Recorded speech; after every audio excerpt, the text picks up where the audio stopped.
Okay. Make sure everything is turned up here. All right. And we'll give a few minutes for everybody to log in, get inside, and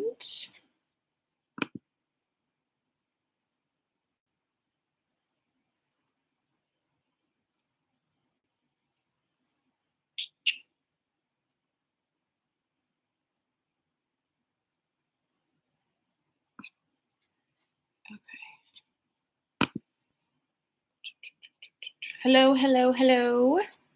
Thank you for coming to the webinar. We will get started shortly. Give everybody time to come in.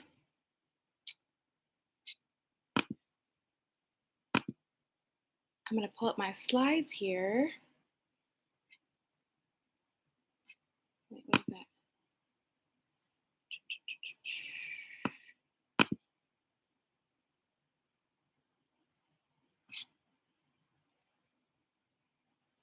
Oh, no, that's the old one. I don't want that.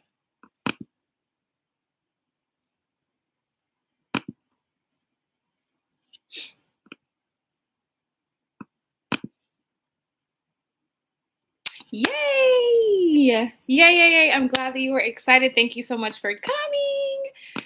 I am also very excited. I am a little nervous, I'm not going to lie, but I've been called to share all these things with you guys. So I'm happy. I just want people to have the same experience that I have had living abroad because it has actually legitimately changed my life. And I feel like everybody should have that opportunity. So, yeah. Okay, now my slide's acting up. I got a cute little presentation for y'all, which I will also send to you after the live. So this whole thing will be recorded. So if you want it after, you will have access to it.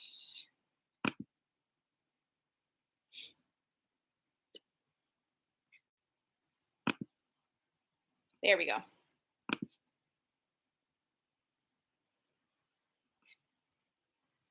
Okay.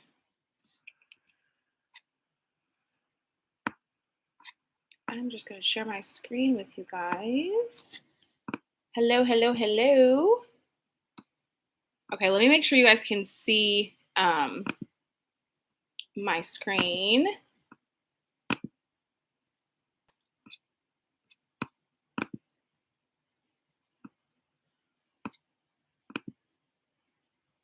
I think we can. Let's see here. Do we got it? Yes, we do. Okay, we're in there.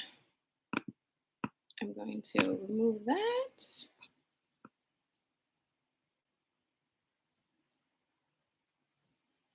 And then once we get started, I'll move it up to a full screen. Yeah, I'm going to wait for a few more minutes and then we're just going to start. We are going to get into it. Where is everybody from? Let's do that in the chat. Tell me, where it is you're from. I am from Kansas City, Missouri. Born and raised there. I went to school in Iowa, got my degree there, and then, yeah, moved to Kuwait right after that. So let me know where you are from in our chat. Can you guys hear me? Can the people hear me, see me? Are we good? Let me know so I can adjust if not.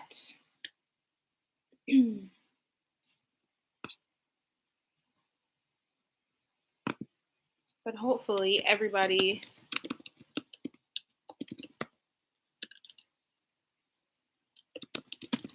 can hear and see me. Oh, wow. Okay. Seattle, Washington. Okay. Getting your master's and teaching certificate in education. Awesome. That is amazing. Yeah. And you know what? Having your master's is also going to increase your pay. I mean, it increases your pay here too, but I feel like it goes a little bit further when you're teaching overseas. So definitely get that master's, lock in. I love that. I love that. Amazing, amazing, amazing. Okay, I'm just gonna start, and if people trickle in, I know there's some people that message me like, "Hey, I can't make it," and I'm like, "That's fine," because again, I'm gonna send this out as a replay, so you will be able to see it. So I want to get everybody out of here like at a decent time. So we're just gonna go ahead and start on screen, but you should still be able to see me on the YouTube and the screen. Perfect. Okay, this is my first time doing this as well, so you know, everything ready for you guys. So, welcome to the Teacher's Passport, Teach, Travel, and Thrive Abroad. Thank you so much for coming. My name is Shanice. I am so excited to have you here today. I have taught abroad for 5 years, 4 years in Kuwait, and 1 year in Qatar. And in literally, what's it, August 4th? Um, 8 days, I will be entering my 6th year teaching abroad in Dubai. So at this point, I'm collecting all of the GCC countries like Infinity Stones. It's giving Thanos. I'm super, super excited. So yeah, that is a little bit about my teaching abroad background there. Let's talk about our agenda today.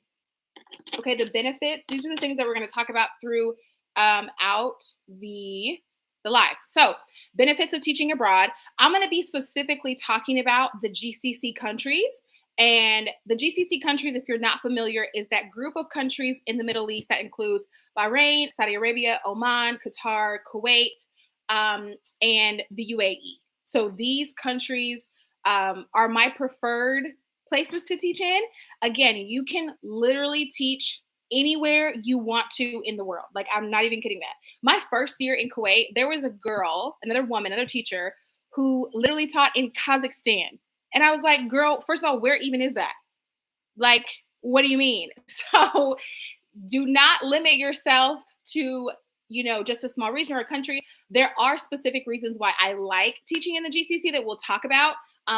Some things that are unique to the region that don't necessarily happen in other places like China or Thailand or things like that. So we'll get into the benefits of just teaching in that region. Now, you can take this information from this live and apply it to any place, okay? Because I'm going to give you the format, the step by step to land that job so you can use that and take it anywhere. But just so you're aware of my experience and my preference for teaching abroad is in the GCC, okay? Then we're going to talk about overcoming some of the challenges that people face when they're there. You got essential steps to get started. I'm going to be sharing with you my teach method step by step so you can go through it and get your dream job. And then the next thing will be the other resources to start your journey. And then we will wrap up with a Q&A session. So you have access to me. Feel free to ask me anything you want, and we'll get it there. Okay. And I'll periodically check back in to the chat as well. But if you have some questions, if you want to save them to the end, that works. You can pop them in the chat as they come into your head. But I will be answering all of your questions throughout this. Okay. Why teach abroad? The best part. So the first thing I would say is your personal growth. For me, getting out, first of all, out of my hometown, my country, everything that I was used to, everything that sort of made me feel comfortable really pushed me to change my perspective and helped me understand my identity as a Black woman, as an American, as I'm the oldest of six. So my family dynamics, it really gave me the opportunity to challenge myself and think about the way that I move and work throughout the world. The biggest thing that happened to me when I taught abroad was that I got into, and I think if I had stayed home in an environment where it's, in my family in particular, it's looked down upon, it's seen as very weak and like, why can't you handle your problems? What do you mean you're going to therapy? And so those things sometimes have an effect on you, right? Because you don't want to be the odd one out doing something a little different. But I knew that I needed to do it. So when I was in a space where there were people around me who were so supportive of that and who wanted me to get the guidance and support that I needed, literally changed my life. So that is one thing that I attribute teaching abroad to. Now, I may have still gone to therapy if I stayed in the States, but I think the timing was perfect for me to do it then. So just a small story of my own personal growth, and I really, really attribute a lot of that to teaching abroad. Next, professional development. So, a couple of things can go here.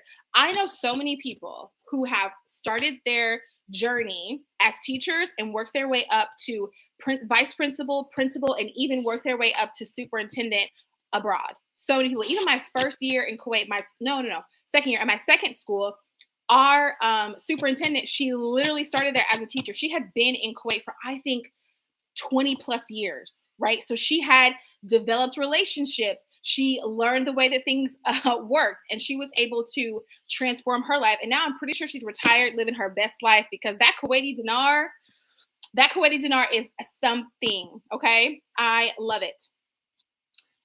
There. Okay.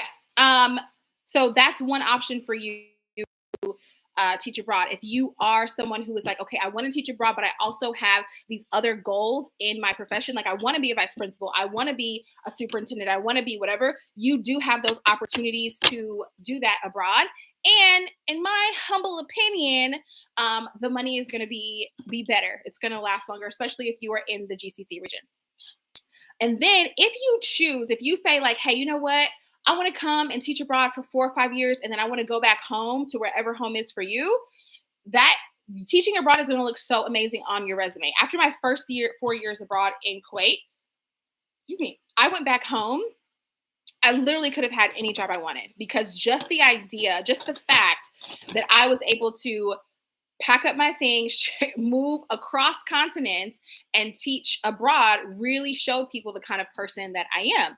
I can, adapt to different cultures and environments. I'm flexible. So all of these different things can help you if you choose to go back, which you probably won't. And if you do, you're going to be like me and go back out, can help you secure a job back home if that's something that you want to do. So it looks really good on your resume. Okay. Then we're going to talk about the financial benefits. Now, this is my favorite part. The biggest three, especially in the GCC region: health insurance, housing, and your tax-free salary.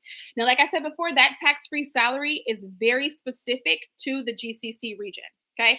It's not going to, if you want to go to China, if you want to go to Thailand, there are taxes associated with that. So if that's the route that you want to go, make sure that you ask those questions often and early about how that process works. Okay. I, again, love the GCC because when I get my salary, baby, the entire salary is mine. I don't have to pay nobody's taxes, none of that. They deposit into my account and I go. Okay. The housing, you are allotted an apartment. Okay. I have had really nice apartments when I've been teaching abroad. They're perfect size for a single person.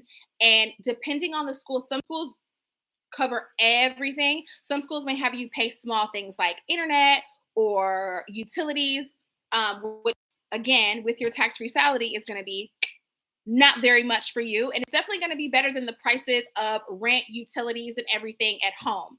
So make sure you're clear about that, because I've interviewed and been in contact with schools that have both. Some that have, just we've covered everything. They're 100% going to cover your rent. You're never going to have to pay for rent.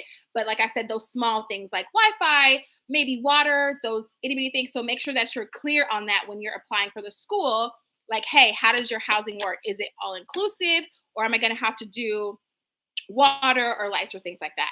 And then the health insurance is also another amazing benefit, especially if you are from the States.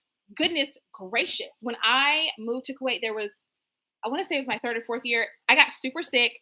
I was so dehydrated, literally had to go to the hospital because it was bad.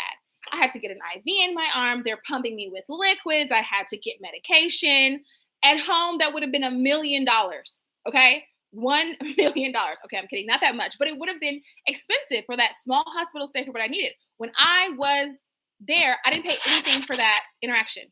Nothing. I think the only thing I paid for was some of the meds, and it was probably the equivalent to like maybe 40, 50 bucks, something like that. So when I realized that, I was like, oh, this is actually the place that I want to be. Like, I actually want to be here. Okay. So these are some of my favorite benefits of teaching abroad. Maybe you were aware of them, and maybe you were not. Okay. Some of the challenges and a few solutions. Okay. When you're living abroad, I'm going to say this and I'm going to be completely honest. It is not for everybody. It is not for everybody. body. There are going to be some things there that it's just not going to be for you. I'm going to be completely honest. Okay. Strictly about cultural differences, it's important to embrace them and learn from the new experiences, but also be very honest with yourself. It can be a challenge. Are you going to be okay with the religion there? Are you going to be okay with the family dynamics? Are you going to be okay with the language? There's so many different things that go into it. So I don't want anybody to ever teach abroad and go into it blind, not knowing exactly what to expect. So it can be a challenge to adapt, especially to an entirely different culture. But I want you to be open minded. Okay, be open minded, but also be realistic to yourself. And at the end of the day, some people might not say this, but I will tell you right now, you can leave. Like, not even trying to be funny. You don't have to stay, right? And I follow that motto like in literally everything in my life. You do not have to stay anywhere that does not make you feel comfortable, that you don't enjoy any of that, right? But just think about it before you make that commitment, before you say, I want to jump and I want to do this. Be realistic with what you can handle, especially when you're looking for countries, right? Like, is this something that's going to match what I want for my life? Another thing I want to talk about, people ask me this all the time, is homesickness. So I wanted to kind of share this chart that was actually shared with me my first year teaching of culture shock, right? Because when you get there and it's new, your senses are on overload. You don't know which way is up. It's a lot going on. And so there is actually a process to the culture shock when you're getting there. So first is that honeymoon stage, right? You're there, you're in a new country, you're loving it. The vibe is different, the food is different, the people, like everything is like mwah, chef's kiss, right? Just like when you're in a relationship. Okay, that first, couple months, whatever, we're in the honeymoon stage, baby. Okay, we're here, we're locked in. Okay, then as time goes on, you start to get a little anxious, and you're like, wait a minute, what did I sign up for? Is this exactly what I want? Oh, I don't know. I'm not sure. A little worried. You may be wanting um to go home. This is, I feel like, the time that if people do, we call them runners. I'm going to give you guys tea. There are some people who will literally come to teach abroad, and after a certain point, you see them on Thursday, you come back to work on Sunday, they are not there. Okay, they packed their things and they left.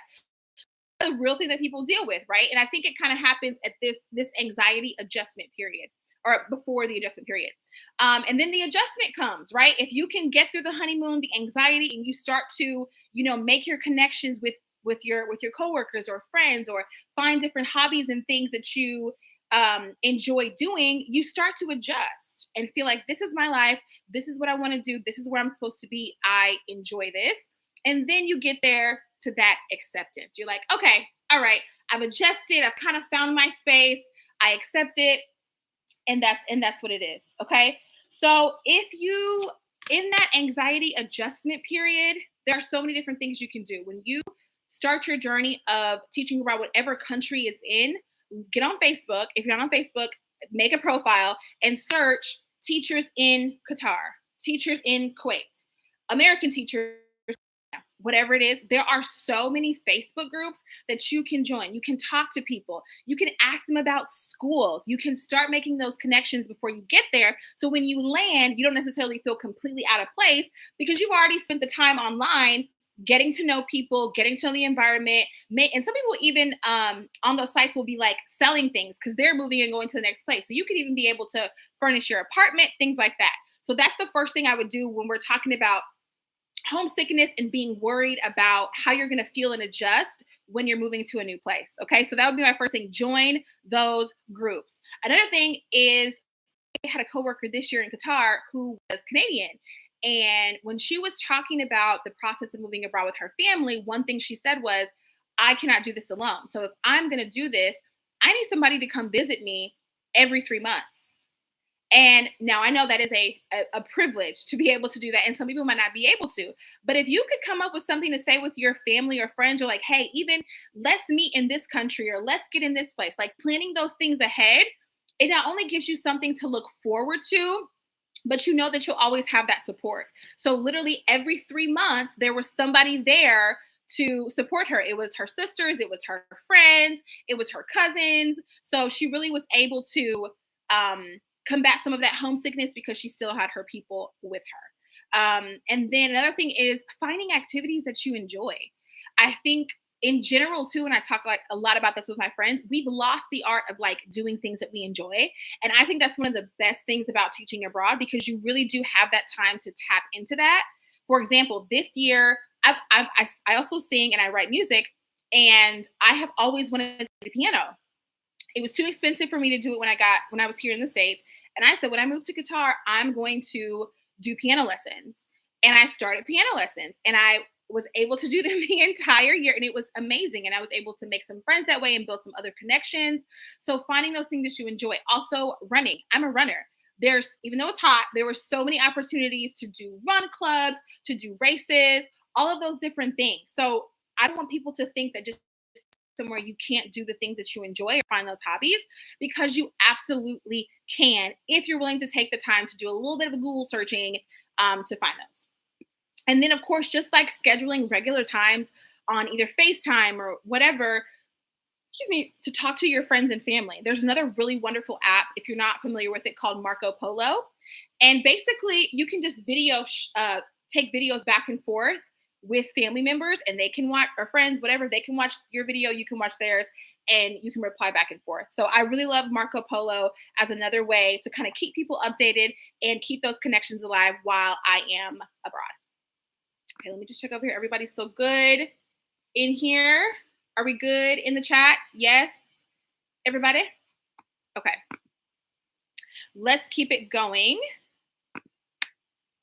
All right, visa and work permits, understanding the process. Now, a lot of this is going to be handled by your school, especially the back end when they're connecting with whatever visa that they're dealing with.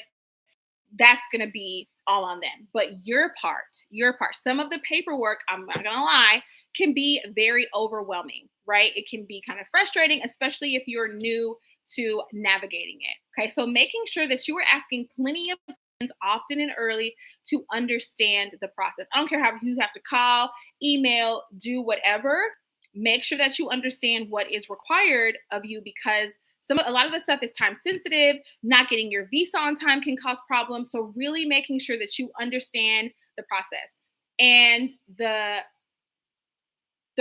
visa process, as far as like getting your documents and things like that attested, it can vary from country to country, right? What you need to do is the same, but how that process looks is very different. So when I had to get my paperwork attested and things like that for Qatar, oh my goodness gracious, there was so many steps. I did make it, but I had to ask a lot of questions. I had to call some people. I had to make some things shake. So that can be a challenge, which is why I encourage people to start as early as possible in the teach abroad process. So for example, it is now August 2024. If you want to teach abroad in August 2025, I would start that process now. I would start looking at jobs now, looking at schools, kind of getting an idea of what you want, because towards the fall, winter time, those contracts for teachers that are already there are coming out, whether they're returning or not. The fairs, international school fairs and virtual fairs, job fairs start to pop up. I would start looking at things and getting that process down now, so that if something does come up with your visa or your work permit, whatever, you've already been working and trying to figure things out, and you're not going to be stressed and pressed for time, if that makes sense. Okay, we're cruising.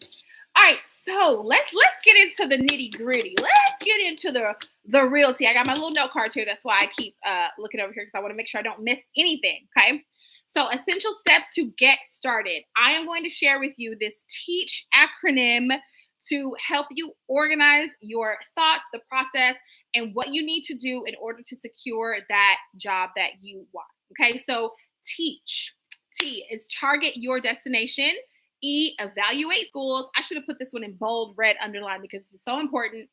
A, apply. C, create a financial plan. And H, handle logistics. So we're going to go through each of these step by step, so you know exactly what each one is. I'm going to take a little sip of water real quick, y'all. Okay. Target your destination. Choose the country and the region that best fits your goals. Okay. Don't go to a place based off of one thing. There are too many things that make up a place, and you might get somewhere and be like, oh, this is not for me.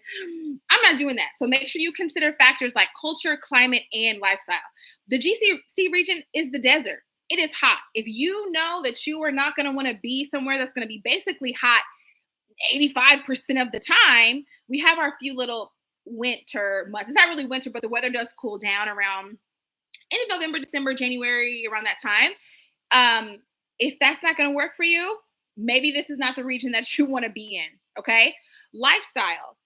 If you are somebody who knows you want to go to happy hour or you want to have a bottle of wine after work, Kuwait may not be the place for you, babes. The thing you're getting to a drink is a mocktail, and they're delicious. Don't get me wrong.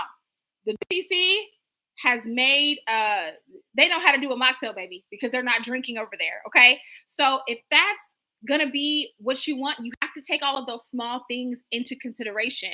Because if you get somewhere and you're like, oh, this is not what I wanted, we should have done a little bit of more research before that. Okay. So like I said earlier, like minded, but be realistic. Are you going to be comfortable with the culture? Are you going to be comfortable with the religion? Are you going to be comfortable with the language? All of those things make that up. So make sure when you are looking for places to live, make sure it is something that aligns with who you are as a person. Okay, evaluate the schools. Whew. This is numero uno, top, something you absolutely positively must do. Evaluate the schools. And there's a couple different things that you need to be looking for and doing in that process. So, first of all, review the school ratings and read testimonials. I read reviews for everything: a coffee shop, a restaurant, a new bag. I want to see what the people are saying. You need to have that exact same energy when it comes to evaluating the schools. The people will tell you, they will tell you in the reviews, it's not a good school. They do not have the resources.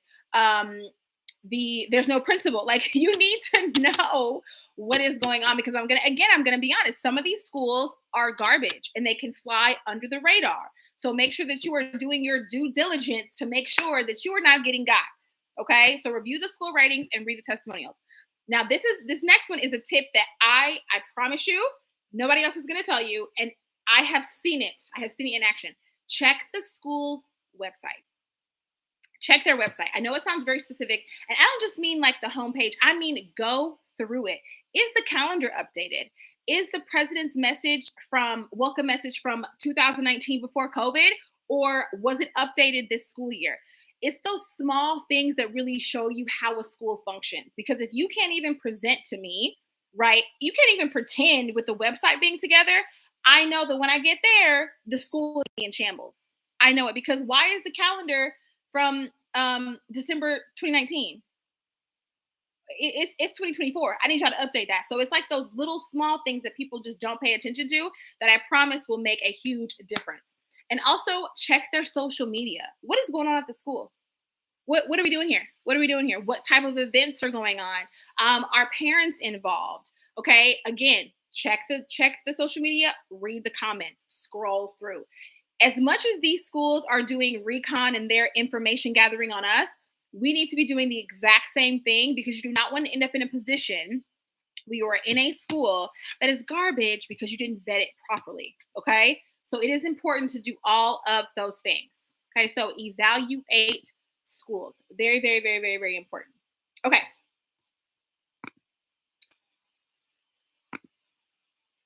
Okay. A, apply. Okay. I put these 3 sites here, but y'all, there are so many teach abroad sites. I literally also have a blog post on teachtravelthrive.com. I have a blog post that gives you so many different websites that you could go and apply for jobs. So sites like Teach Away, Teach Anywhere, TES, use those sites to apply for school. Some of them cater to more the GCC region. Some of them cater to farther eastern countries. It's up to you to decide. But these are the 3 that I feel like are kind of the easiest to navigate to start with if you are at the point where you are ready to start teaching abroad, if that makes sense. Okay. So feel free to make your profile on any of those websites. And once you make the profile, a lot of times a recruiter will contact you from the website. I suggest you get close with the recruiter, become BFFs, become besties. I still get emails from Teach Away and Teach Anywhere for jobs. And I also share some of those jobs in my newsletter, which I'll show you how to sign up for the newsletter after that if you are interested in that, because I will be sharing out job postings that I see. But once you get in contact with the recruiter, you tell them what you want, what you're looking for salary wise.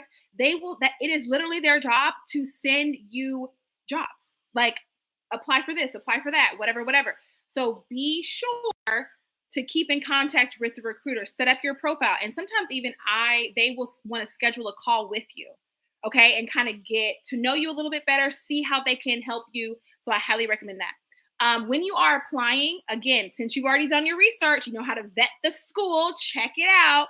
Once you've done that, get your questions. Do you have questions about the contract? Do you have questions about support as far as like classroom support or being a first year?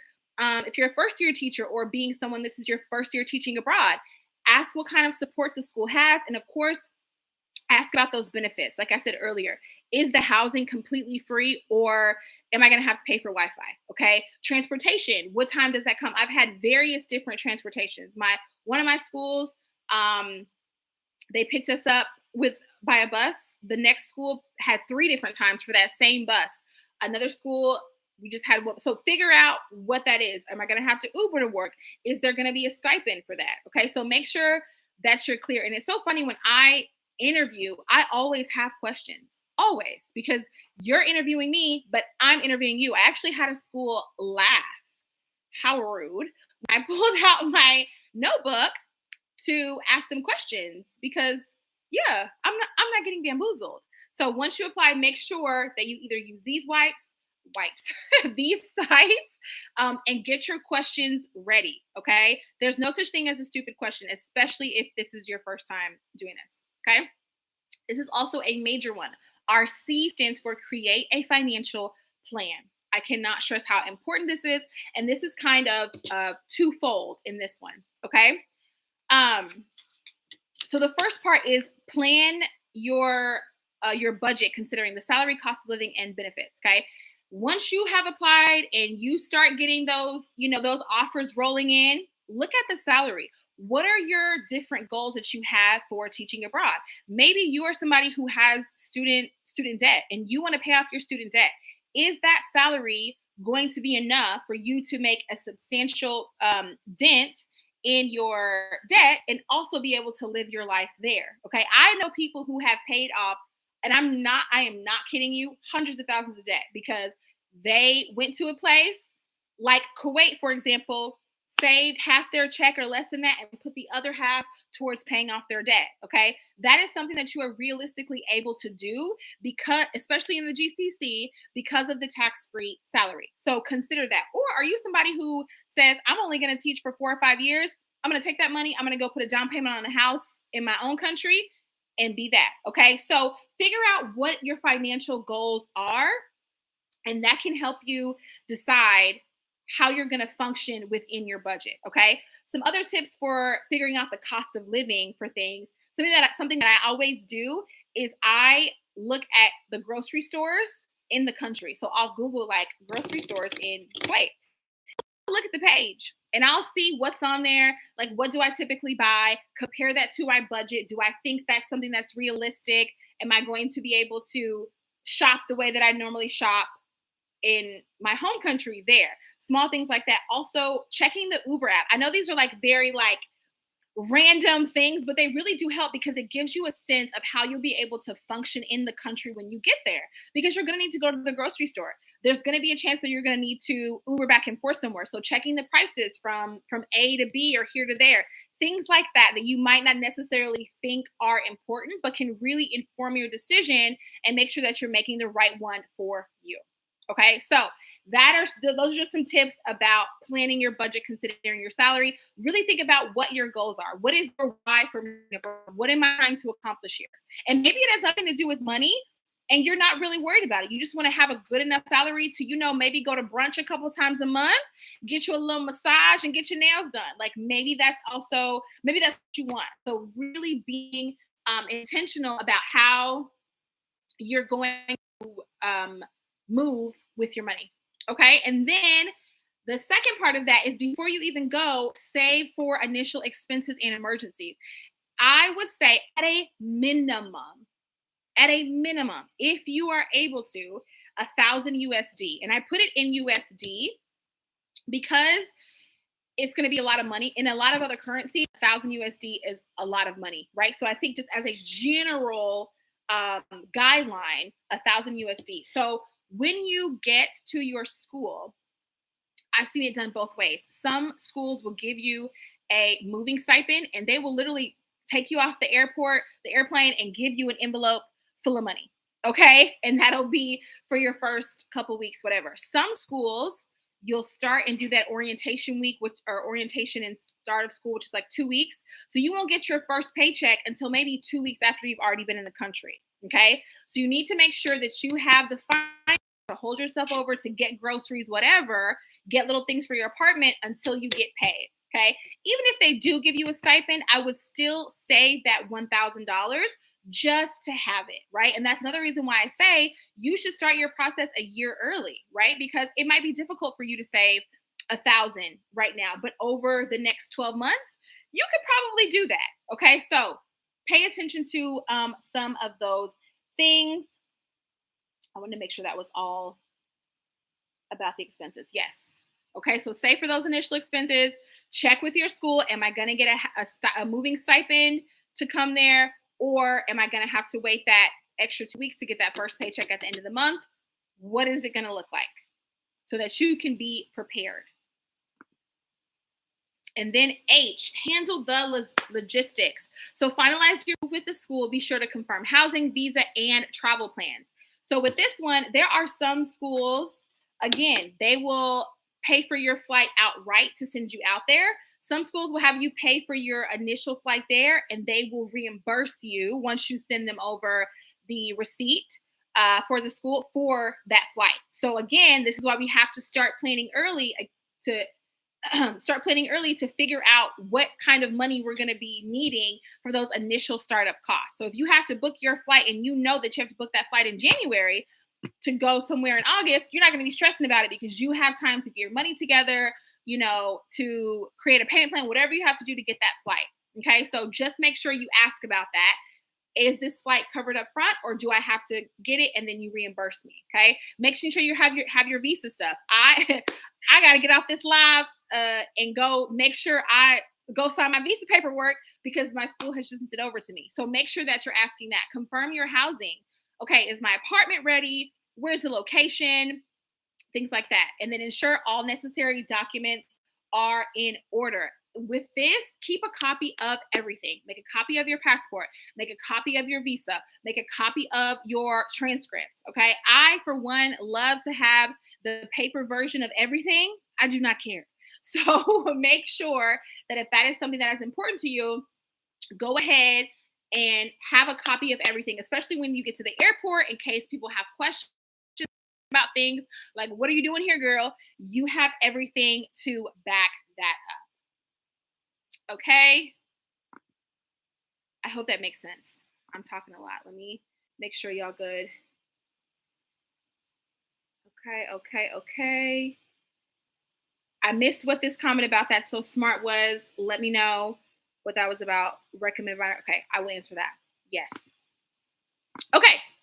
We are good.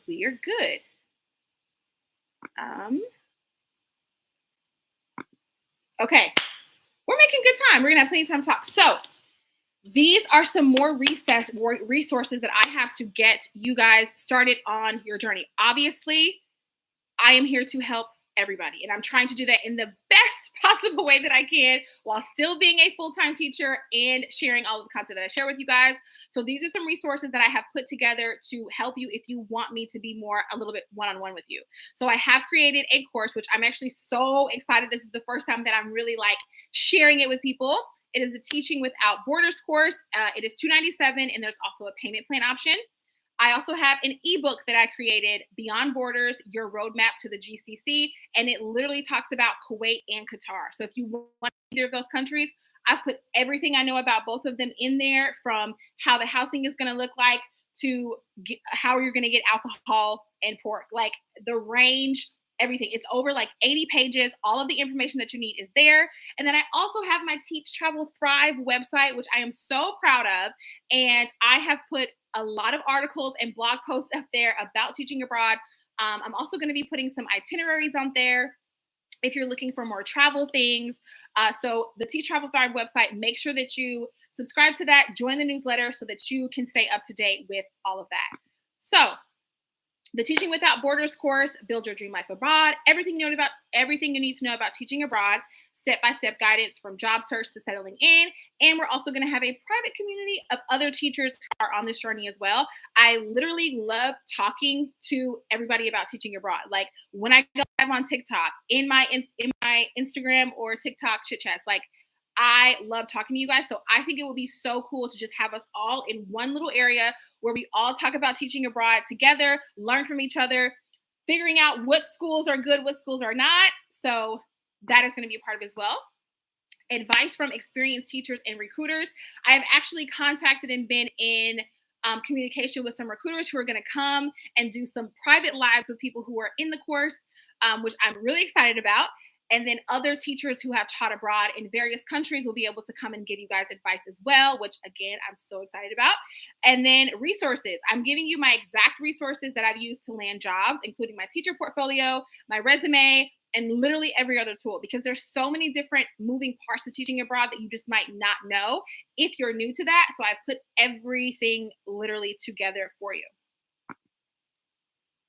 If you would like to purchase the course, as an attendee of the webinar, you get $50 off. Use the code webinar at checkout, and this is available for you until August 11th. I'm only going to accept 10 people to ensure the quality of the course because I don't want it to get crazy. I want to have like one-on-one access. I know a lot of people want that kind of one-on-one time, and I am one person. I can't do it. So having just 10 people, I'm really excited for that, to keep our group small. And you'll be able to connect with me. I'll also be going live within that group as well, our own little private community.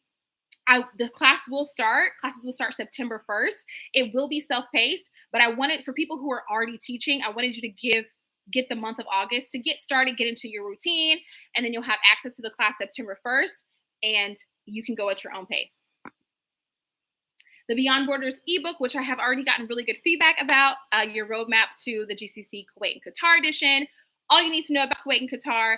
There's questions and a workbook portion to deepen your understanding, because I feel like, again, some people just go in teaching abroad blindly and they don't know the questions to ask, or even the questions to ask themselves, because you have to be, like a million times, open and realistic to what you're doing. Because if you're just thinking, oh, it's going to be cool, it's not going to be not a deal, you're going to be one of those runners I talked about that leaves at Christmas break because you weren't realistic with yourself. Okay. And I also have a discount for that. Use the code roadmap and you'll get $10 off of the ebook purchase. And it'll come down to a download to you. So, 45 minutes. Okay, that wasn't bad. That wasn't bad for my first webinar. So, opening up the floor to questions. Any questions you have about teaching abroad, let me know. I am also in no rush. If this goes past 15 minutes and you want to keep asking me questions, feel free to ask me questions. I am here to help and answer any of those questions. Okay, would you recommend buying a car out there, or is not worth it? Now, this is such a good question, because I actually am considering getting a car in Dubai. I'm not even joking you. I never got one in Kuwait, which, personal story, I couldn't drive. Like, I didn't have my license. I didn't get my license until I was like 26, I think. 26. So I was never able to drive out there. But I did have a lot of friends who got their licenses and were able to drive. And I think the license process is similar to the process of being at home. You take your test, you do whatever, and then you go. In the UAE, actually, there are several countries that have sort of a contract with Dubai, UAE, and you can basically just swap your ID to get a UAE ID. So you don't even have to take the test, you just swap it. So I am considering getting a car. Especially now in Qatar, it wasn't that big of a deal because the Ubers were so cheap. The Ubers were so cheap. So it wasn't that big of a deal. But I think in Dubai, I do think I want a little bit more independence, a little bit more mobility, be able to move the way that I want to move. So I definitely think if especially if you're going to be there long term, like you see yourself being there, I would 100% get a car. I would get a car. Yeah. So I'm actively thinking that, and my friends are literally telling me, like, girl, you need to go ahead and get a car. My friends that are already in Dubai because they all have one. So I probably am going to get a car for sure. It looks like it's lagging, but I don't know if that's real or if I imagined it. Any other questions about anything? Teaching abroad related?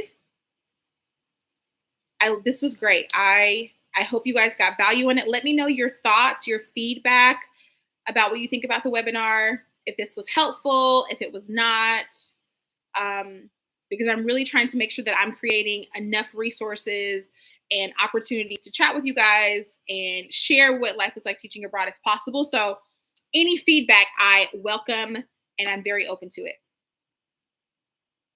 So any other questions that you have?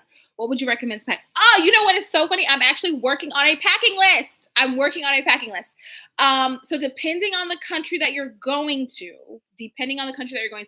so obviously I'm going to the UAE. I'll be in Dubai. For personal things like your clothing, anything that's sort of like light, airy, loose linen, because it gets hot. It gets hot. But also, if you are a woman, making sure that your school attire is appropriate, which you should be doing anyways. But yeah, and then so making sure that your clothes are light, airy, whatever. And also, if you are a person that likes to go out to bars or clubs, pack your clothes that you would wear to go out. Like you can wear them. Obviously, if you're just like frolicking in the street, looking crazy, that might alert someone. But for the most part, not even for the most part, nobody is going to say anything if you're wearing your going out clothes. So I've had a lot of comments about that, like, oh, I like to go out. I like to do this. What can I wear? You can wear your own the clothes that you would wear going out, period. What else would I say? It does get a little cool, like I was saying earlier, in those December, October months. It's not going to be like freezing cold, obviously, but making sure you have like a couple of jackets, light sweaters, things like that. And then for like electronic things, make sure that you have your adapters that you're going to be taking there with you, power banks, all of your chargers. If you're going to bring a laptop, making sure that you have all the things necessary for that. Also, any classroom things. Now, this is one of my biggest issues with the region. Is there's not like a Target or Walmart. They do have like their own little small shops and things for you to get what you need. But if there's something specific that you as a teacher want to get from or have in your classroom, I would highly recommend you purchase that and you take it over there. There are also some schools, a lot of schools, that will reimburse you for your luggage. So don't feel like, oh, I only have to pack this certain amount. They will reimburse you up until you would have to ask the school. But yeah, you can get reimbursed. So bring your things that you want to have. As far as like the food and things category, there are some specific food items that you might not be able to get. Now, the stores are amazing and they have a wide range of different products because there is such a huge expat community, right? They know that they need to cater to the people that are coming to work. So the majority of things that you're going to find, right? But there are some very small things like certain seasonings or things like that you might not have access to. So if you think that's going to be a problem, I would also pack those too, if that makes sense. But yeah, that is where I would start. And like I said, I'm working on a packing list because this is a question that I get a lot as well. And I think it would be super helpful. So if you are signed up for the newsletter, make sure you are, because I'm going to be sending it out there. Okay, I'm still in the process of getting my teaching certificate. I should get my certificate by the school year. When should I start looking into the visa process? Are you saying you're going to get it by August? By August 2025? Is that what you're saying? Because if that's what you're saying, you can start now. So my first year of teaching, actually, I got my job in March and I didn't even have my certificate yet. I didn't have my certificate yet, but I let the school know that and I told them, hey, I'm going to have my certificate at this time. I will 100% send it to you when I have it. And so we kind of worked around that. So if you are dead set on doing this and you're going to have your certificate by um, August, I would go ahead and see and try. Now, some of it might be an issue because you might have to get it attested earlier. So I would ask if you are looking to in August 2025, I would mention that in the interview and see what they say because some schools do hire newly qualified teachers, and there may be a way to work around that, if that makes sense. Okay.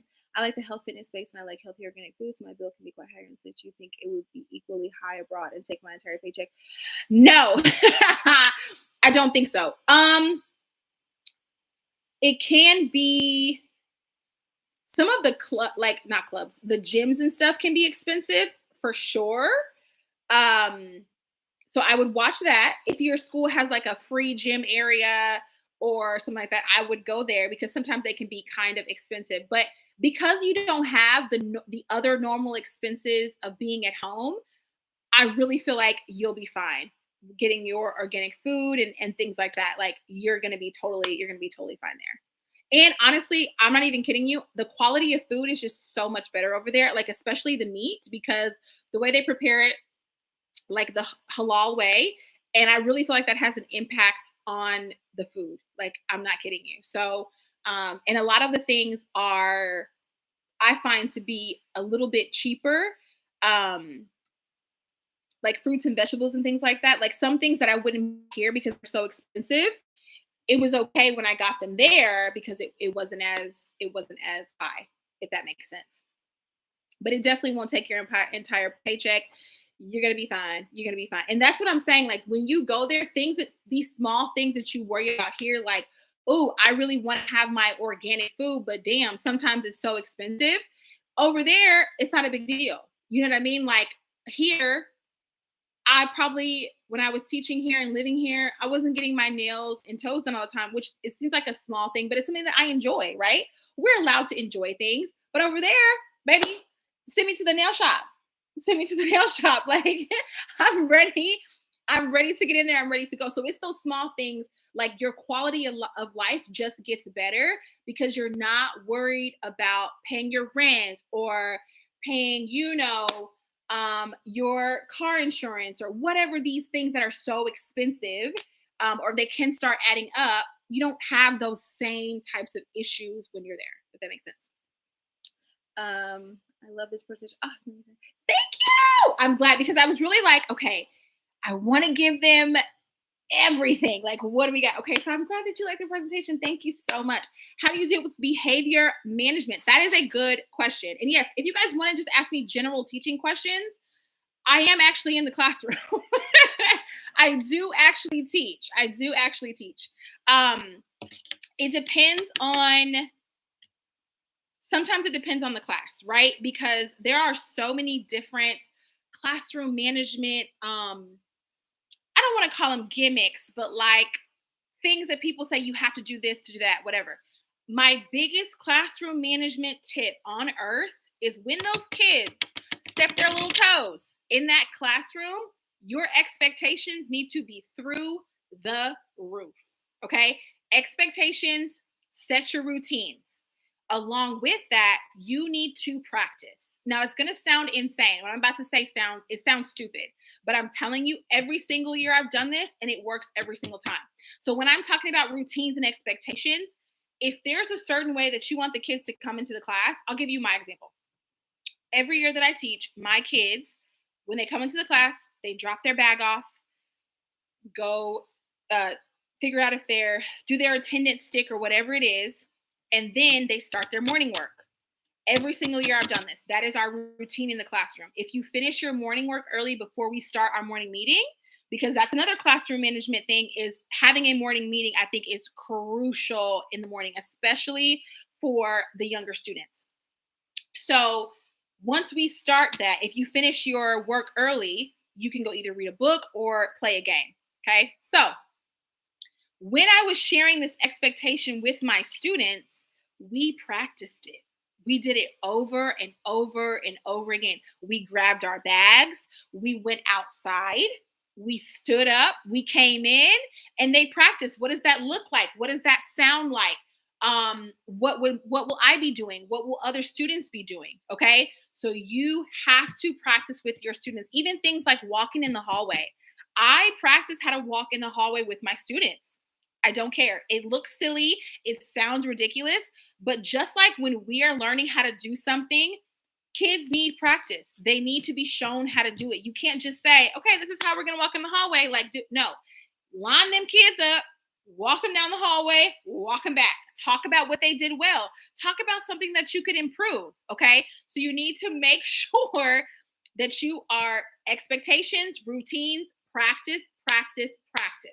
Now, after that, if there are still students or a student that is, trying to do a little too much and get out of hand, there are other things that you can do that. I also have my endorsement in special education, so I'm very into like behavior charts. Maybe you have one student that's really acting up, and y'all sit and y'all figure out what that student's goal is going to be for the day, the week, the month, and figure out what kind of reward they like.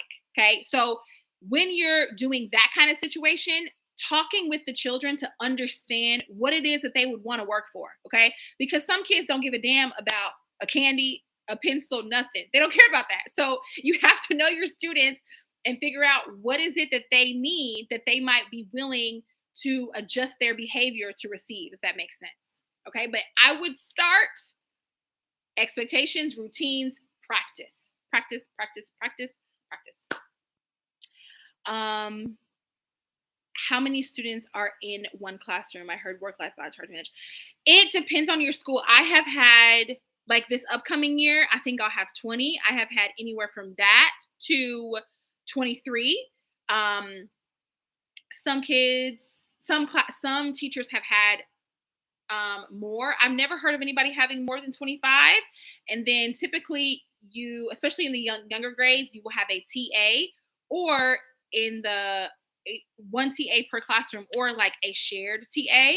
I honestly, for me and the people that I am like around that I've taught with over these last 5 years, the work-life balance to me is amazing. I get off work and I just vibe. Versus here, I would get off work and I would go Uber, or I would go Lyft, or I would go nanny, or like do all these other crazy things that I didn't have to do. But being there, I can get off work. I can go to my piano lessons. I can go to the gym. I can go take my Arabic course. I can do all of these different things because of the work-life balance that I cannot do here. Because there's just too many things, especially in the States. It's just like work, work, work, work, work, hamster wheel, hamster wheel, hamster wheel. And then, you retire and you die. But I feel like I don't have those problems there at all, if that makes sense. Grade teacher. I have taught second and third grade. Second is my favorite. I love second graders. Excuse me. But this year I taught third grade last year, and I will be teaching third grade again this year. What do they ask you in the interview when they are looking to teach for their schools that are important to know? What do they? I see what you're saying. Questions that they may ask you. I also have an entire blog post on this, but they're going to, some common ones that they're going to ask. They're going to ask about your classroom management. They're going to ask about that, or how you're going to handle conflict with students in classroom. Making sure that you have like a solid answer for classroom management. Okay. They also may ask you how you would teach a certain lesson. Okay. So if I gave you this topic, how would you create a math lesson on this? Or how would you create a science lesson on that? So making sure that you kind of have something in your arsenal. And this is why having a teaching portfolio is important, because you can put all of those things in your teaching portfolio and you can send them the link, or if you're doing an interview in person, which is what I did in Kuwait when I went to my second school, I had an entire folder of my classroom. I showed them how I do my small groups. I showed them how At that time, my first year, I had like a behavior chart. I don't use those anymore, but I had a picture of that in there. I had a picture of, or I had an actual lesson plan. So a teaching portfolio is really helpful because you can put all of those things um, in there to kind of show the school the type of person that you are. They may also ask like your experience working with different types of groups of children. Um, so being clear about that. But those are some of the most common ones. But if you check on Teach Travel Thrive, there is a link on there, um, a blog about questions they might ask you and questions you can also ask them. So check that out. What does testing look like for your students? So, in when I was teaching second grade, do you mean like standardized testing, like the MAP test, things like that, or do you just mean like regular classroom testing, things like that, like summative tests? Um, but for the third grade students, they did do MAP testing. So third grade and up, especially if you have more of like an American curriculum at your school, you're definitely going to be doing the MAP test for those upper grades, if that makes sense. Is the curriculum hard to follow teach? No. So that's one of the best parts too, is that a lot of the schools, you'll be using Common Core standards. Like you will be using an American curriculum. Make sure you pay attention to that. That is such a good question because when you're applying as well too, look at the curriculum. It'll say on there like American curriculum, British curriculum, or whatever the curriculum is. It'll tell you when you're applying for the job. And sometimes they only want teachers who are familiar with those curriculums. So no, you will be 100% able to follow the curriculum and keep up because a lot of the schools, especially if you're looking for American schools, you'll be able to follow an American curriculum, Common Core, like all of that is the exact same. If you're familiar with things like Daily 5 and things like that, like I've done those things in my classroom as well. And we had the resources to do guided reading and things like that. So no, that's what I mean when like you teach abroad. It is literally like teaching at home without all the drama. Of course, there's going to be regular issues like working, like duh, like that's going to be a thing. But for the most part, no. So you'll be able to slide right on in and do that. So no issue there at all. No issue there at all. That's a really good question. That's a really good question. Because I don't think people know that. I think people think there's like some special teacher brought curriculum, and it's like, no. Even when people ask me, okay, yeah, so the standardized testing. So yeah, if you were at an American school and you are teaching those upper grades, 100%, you're probably going to be doing the MAP test. Same type of way that you would do it in the States. Yeah.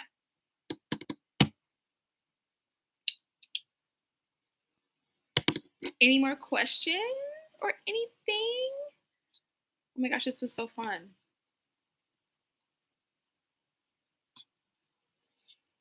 And this was great because I'm able to like focus on you guys because sometimes when I go live on TikTok, it'll be like people who just want to come in there and like chat, which is fine. Like I'm not opposed to that, but like I'm on there because I want to share teaching abroad things with people. So I'm glad that we were able to have a little private chat in here. Love, love, love that.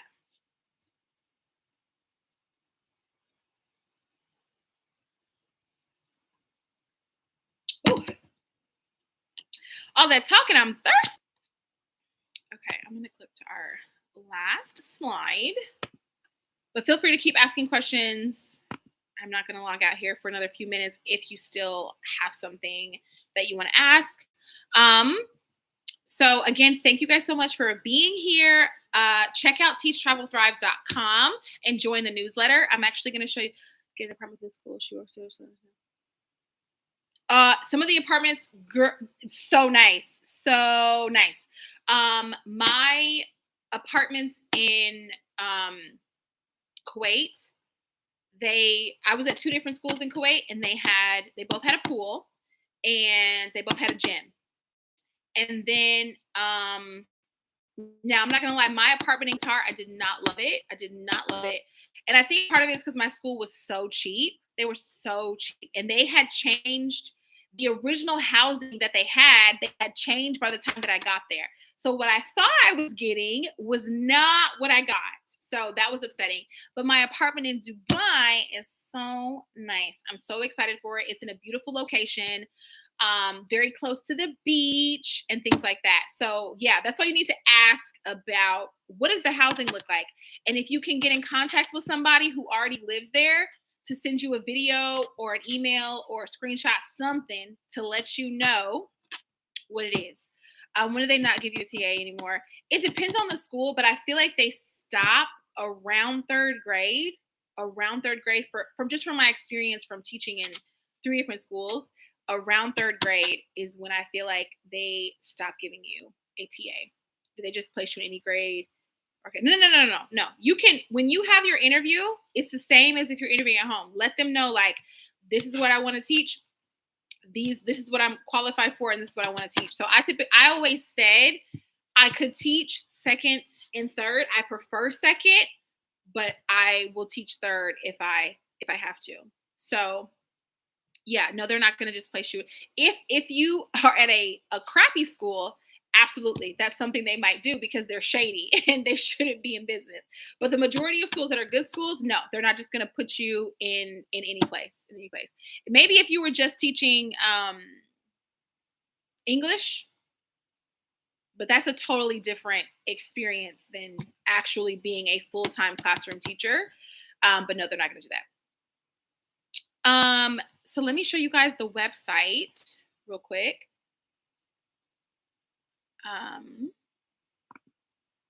While we're still here. Okay. So this is the Teach Travel Thrive website. If you are interested in checking it out.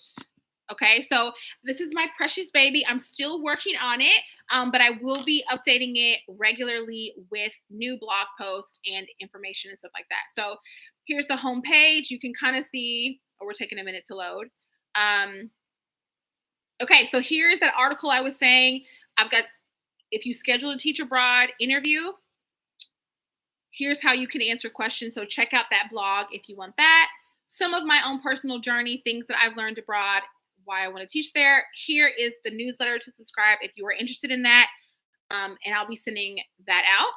And then if you wanted to learn more about me, here we are. This is in Qatar. I was on a little yacht.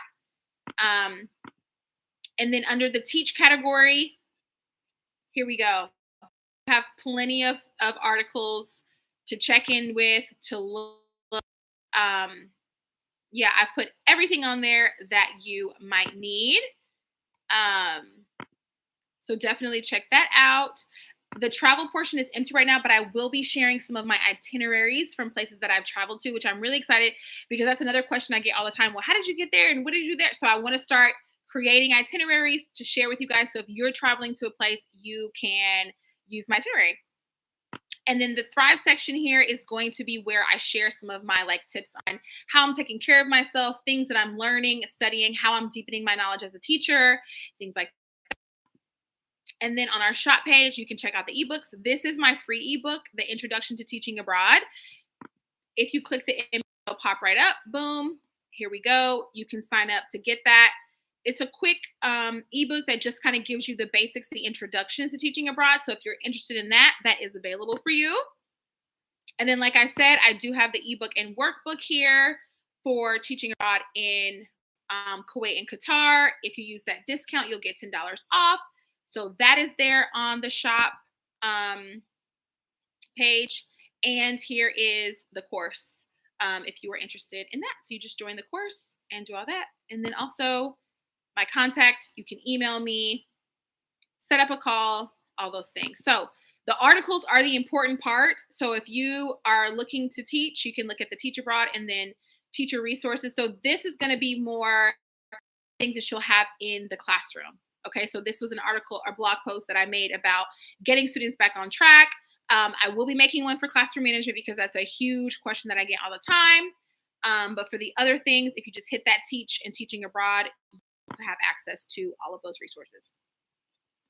If that makes sense. Okay, I wanted to share that with y'all. And then, all right, let's get. I would love to work in library in the future. Yep, there's library roles. I think I'm going to wait this year once you graduate from my master's in money. Yeah, yeah. You don't have to apply for the visa. The school will do it on your behalf. But you do need to have all of your paperwork and everything, your documents attested.